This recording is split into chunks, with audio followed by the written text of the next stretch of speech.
श्रीलक्ष्मी कवचम् श्रीगणेशाय नमः। ॐ अस्य श्रीलक्ष्मी कवच स्तोत्रस्य श्री ईश्वरो देवता अनुष्टुप् छन्दः श्रीलक्ष्मी प्रीत्यर्थे पाठे विनियोगः। लक्ष्मी मे जागृतः पातु कमला पातु पृष्ठतः नारायणी शीर्षदेशे सर्वांगे श्रीस्वरूपिणी रामपत्नी तो प्रत्यंगे सदावतो समेश्वरे विशालाक्षी योगमाया कौमारी चक्रणी तथा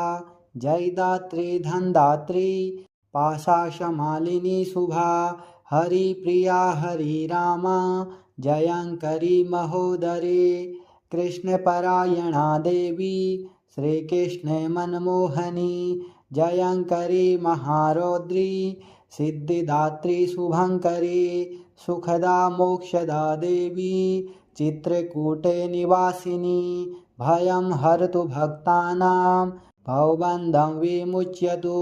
कवचं तन्महापुण्यं यः पठेत् भक्तिसंयुतः त्रिसन्ध्यमेकसनध्यं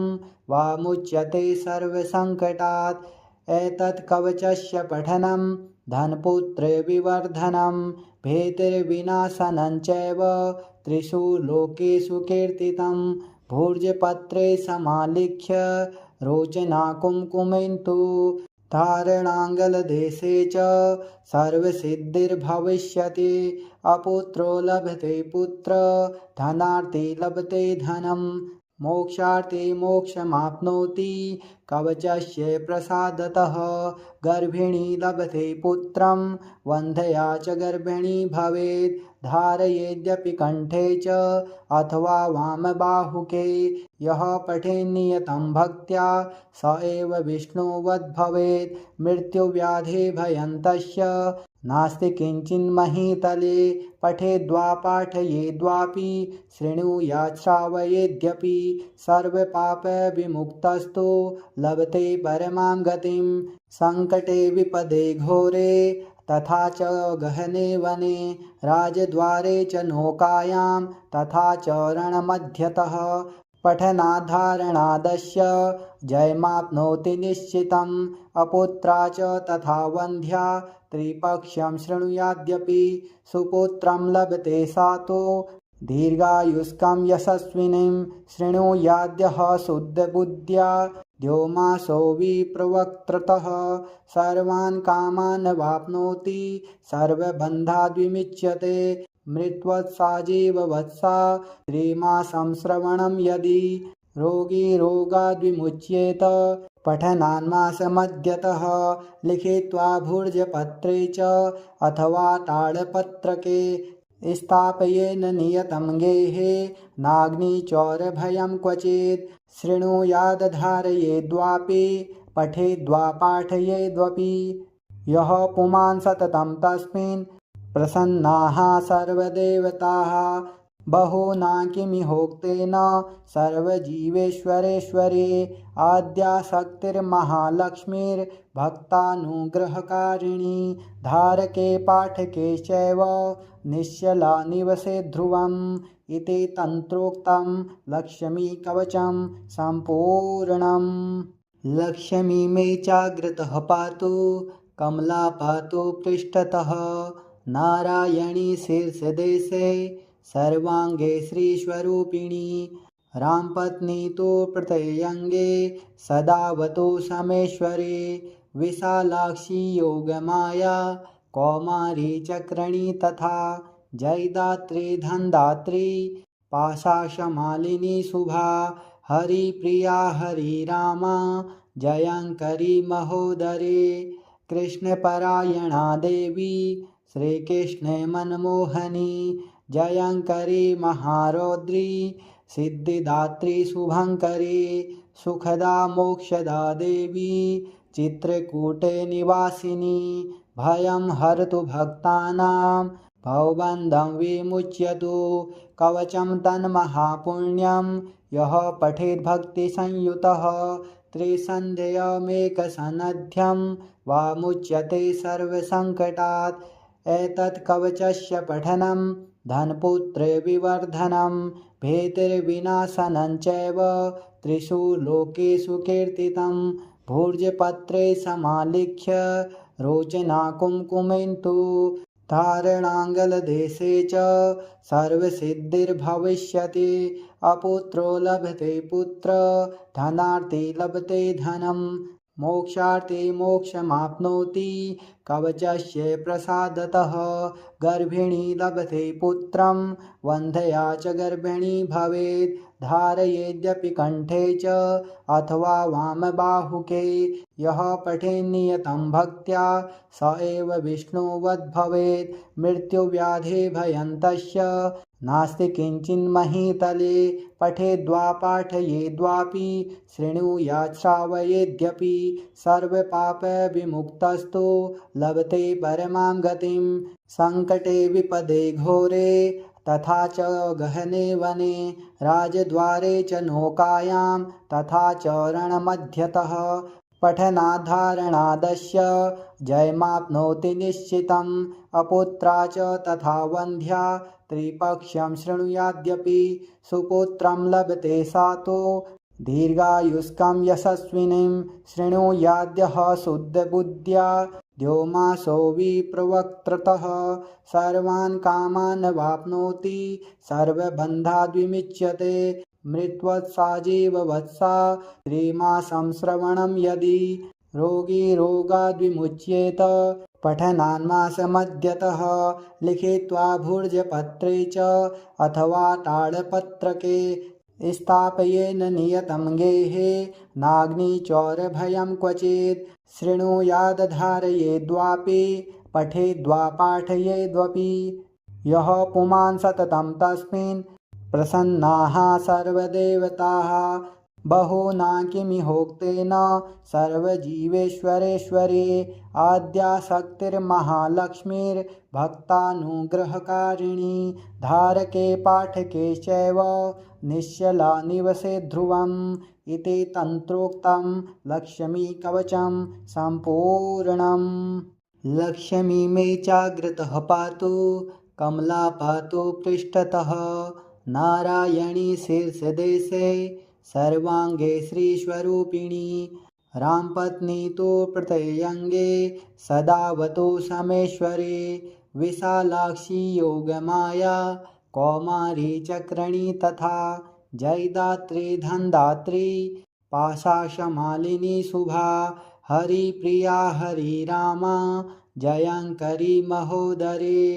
कृष्णपरायणा देवी श्रीकृष्णे मनमोहनी जयंकरी महारौद्री सिद्धिदात्री शुभंकरी सुखदा मोक्षदा देवी चित्रकूटे निवासिनी भयं हरतु भक्तानां भवबन्धं विमुच्यतु कवचं तन्महापुण्यं यः पठेद्भक्तिसंयुतः त्रिसन्ध्यमेकसनध्यं वा मुच्यते सर्वसङ्कटात् एतत् कवचस्य पठनं धनपुत्रे विवर्धनं भीतिर्विनाशनं चैव त्रिषु लोकेषु कीर्तितं भूर्जपत्रे समालिख्य रोचना कुङ्कुमेन्तु धारणाङ्गलदेशे च सर्वसिद्धिर्भविष्यति अपुत्रो लभते पुत्र धनार्थी लभते धनं मोक्षार्थी मोक्षमाप्नोति कवचस्य प्रसादतः गर्भिणी लभते पुत्रं वन्ध्या च गर्भिणी भवेत् धारयेद्यपि कंठे च अथवा वामबाहुके यः पठेन्नियतं भक्त्या स एव विष्णुवद् भवेत् मृत्युव्याधिभयं तस्य नास्ति किञ्चिन्महीतले पठेद्वा पाठयेद्वापि शृणुयात् श्रावयेद्यपि सर्वपापविमुक्तस्तु लभते परमां गतिं सङ्कटे विपदे घोरे तथा च गहने वने राजद्वारे च नौकायां तथा च रणमध्यतः पठनाधारणादस्य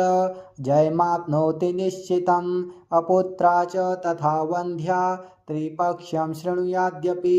सुपुत्रं लभते सातो दीर्घायुष्कं यशस्विनीं शृणुयाद्यः शुद्धबुद्ध्या द्योमासो विप्रवक्त्रतः सर्वान् कामान् वाप्नोति सर्वबन्धाद् विमुच्यते मृत्वत्सा जीववत्सा त्रिमासं श्रवणं यदि रोगी रोगाद् विमुच्येत पठनान्मासमद्यतः लिखित्वा भुर्जपत्रे च अथवा ताडपत्रके स्थापयेन नियतं गेहे नाग्निचौरभयं क्वचित् शृणुयादधारयेद्वापि पठेद्वा पाठयेद्वपि यः पुमान् सततं तस्मिन् प्रसन्नाः सर्वदेवताः बहुना किमिहोक्तेन सर्वजीवेश्वरेश्वरे आद्याशक्तिर्महालक्ष्मीर्भक्तानुग्रहकारिणी धारके पाठके चैव निश्चला निवसे ध्रुवम् इति तन्त्रोक्तं लक्ष्मीकवचं सम्पूर्णम्। लक्ष्मी मे चाग्रतः पातु कमला पातु पृष्ठतः नारायणी शीर्षदेशे सर्वांगे श्रीस्वरूपिणी रामपत्नी तु प्रत्ययंगे सदावतु समेश्वरे विशालाक्षी योगमाया कौमारी चक्रणी तथा जयदात्री धनदात्री पाशाशमालिनी शुभा हरिप्रिया हरिरामा जयंकरी महोदरे कृष्णपरायणा देवी श्रीकृष्णे मनमोहनी जयंकरी महारौद्री सिद्धिदात्री शुभंकरी सुखदा मोक्षदा देवी चित्रकूटे निवासिनी भयं हरतु भक्तानां भवबन्धं विमुच्यतु कवचं तन्महापुण्यं यः पठेत् भक्तिसंयुतः त्रिसन्ध्यमेकसनध्यं वा मुच्यते सर्वसङ्कटात् एतत् कवचस्य पठनं धनपुत्रे विवर्धनं भीतिर्विनाशनं चैव त्रिषु लोकेषु कीर्तितं भूर्जपत्रे समालिख्य रोचना कुङ्कुमेन्तु धारणाङ्गलदेशे च सर्वसिद्धिर्भविष्यति अपुत्रो लभते पुत्र धनार्थी लभते धनं मोक्षार्थी मोक्षमाप्नोति कवचस्य प्रसादतः गर्भिणी लभते पुत्रं वन्ध्या च गर्भिणी भवेत् धारयेद्यपि कंठे च अथवा वामबाहुके यः पठेन्नियतं भक्त्या स एव विष्णुवद् भवेत् मृत्युव्याधिभयं तस्य नास्ति किञ्चिन्महीतले पठेद्वा पाठयेद्वापि शृणुयात् श्रावयेद्यपि सर्वपापविमुक्तस्तु लभते परमां गतिं संकटे विपदे घोरे तथा च गहने वने राजद्वारे च नौकायां तथा च रणमध्यतः पठनाधारणादस्य जयमाप्नोति निश्चितम् अपुत्रा च तथा वन्ध्या त्रिपक्ष्यं शृणुयाद्यपि सुपुत्रं लभते सा तु दीर्घायुष्कं यशस्विनीं शृणुयाद्यः शुद्धबुद्ध्या द्योमासो विप्रवक्त्रतः सर्वान् कामान् वाप्नोति सर्वबन्धाद् विमुच्यते मृत्वत्सा जीववत्सा त्रिमासं श्रवणं यदि रोगी रोगाद् विमुच्येत पठनान्मासमद्यतः लिखित्वा भुर्जपत्रे च अथवा ताडपत्रके स्थापयेन नियतं गेहे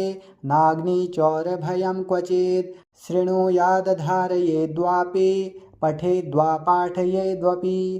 यः पुमान् सततं तस्मिन् प्रसन्नाः सर्वदेवताः बहुना किमिहोक्तेन सर्वजीवेश्वरेश्वरे आद्याशक्तिर्महालक्ष्मीर्भक्तानुग्रहकारिणी धारके पाठके चैव निश्चला निवसे ध्रुवम् इति तन्त्रोक्तं लक्ष्मीकवचं सम्पूर्णम्। लक्ष्मी मे चाग्रतः पातु कमला पातु पृष्ठतः नारायणी शीर्षदेशे सर्वांगे श्रीस्वरूपिणी रामपत्नी तु प्रत्ययंगे सदावतु समेश्वरे विशालाक्षी योगमाया कौमारी चक्रणी तथा जयदात्री धनदात्री पाशाशमालिनी शुभा हरिप्रिया हरिरामा जयंकरी महोदरे कृष्णपरायणा देवी श्रीकृष्णे मनमोहनी जयंकरी महारौद्री सिद्धिदात्री शुभंकरी सुखदा मोक्षदा देवी चित्रकूटे निवासिनी भयं हरतु भक्तानां भवबन्धं विमुच्यतु कवचं तन्महापुण्यं यः पठेत् भक्तिसंयुतः त्रिसन्ध्यमेकसनध्यं वा मुच्यते सर्वसङ्कटात् एतत् कवचस्य पठनं धनपुत्रविवर्धनं भीतिर्विनाशनं चैव त्रिषु लोकेषु कीर्तितं भूर्जपत्रे समालिख्य रोचना कुङ्कुमेन्तु धारणाङ्गलदेशे च सर्वसिद्धिर्भविष्यति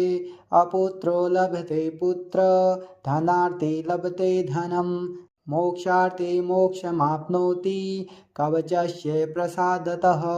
गर्भिणी लभते पुत्रं वन्ध्या च गर्भिणी भवेत् धारयेद्यपि कण्ठे च अथवा वामबाहुके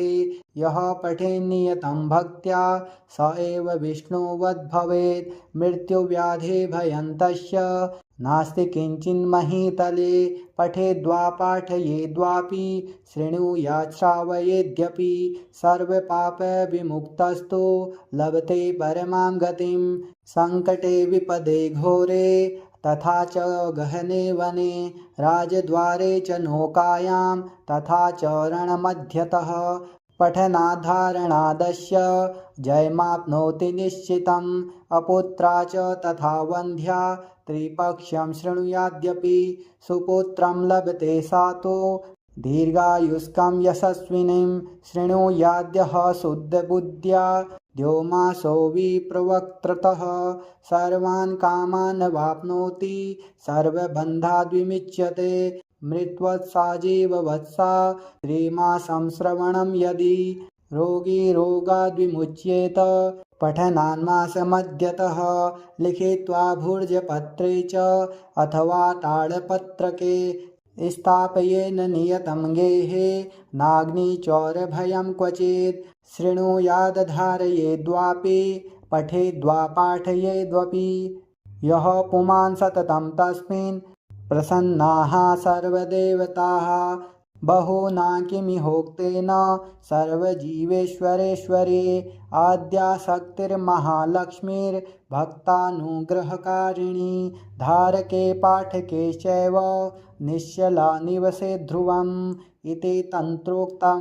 लक्ष्मीकवचं सम्पूर्णम्।